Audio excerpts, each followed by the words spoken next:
अमेरिकार भारी तारीफ माडरे भी भांगी पड़नी भारत से एबे भी ता बंधु देश सहित भाव रखी आ रूस रु तेल किणुची। यहाकु किंतु सहजरे हजम करि पारु नाही अमेरिका। यहाकु नै राष्ट्रपति ट्रम्प केतेबेले कोन कहउचंती ता निजे मध्य बुझी पारु नांती। तांकर पागलामी धीरे धीरे बढ़ी चलीची। वर्तमान सेमिति एक मत सामना को आसीछि। निकटरे ट्रम्प आलास्कारे पुटिन को भेटिछंती आ बैठक परे उभय निज निज रास्तार चली जाइछंती। बैठक पूर्वर किंतु ट्रम्प को गोटे दाबी समस्त को आश्चर्य कर देइछि। पुटिन को भेटिबा पूर्वर एक साक्षात्कार रे ट्रम्प दाबी करथिले जे रूस एक बड़ तैल ग्राहक को हराइछि। से सीधा सड़क भारतर ना मध्य नैछंती।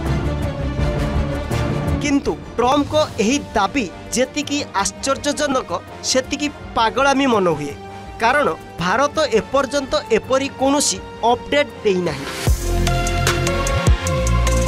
तेबे यह प्रथम थर नुहे जे अमेरिका राष्ट्रपति एपरी दाबी करिसेंती।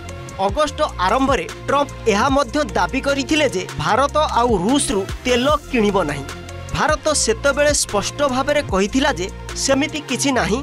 भारत सरकार कहिथिले जे रूस रु तैल आमदानी पूर्व परी जारी रहिछि, अर्थात भारत एबे भी रूस रु तेल किणुछि। ट्रम्प कहिथिले जे रूस भारत रूपरे एक बड़ तैल ग्राहक हराइछि। भारत तार प्राय 40% तेल रूस रु किणुथिला। चीन मध्य रूस रु प्रचुर तेल किणे।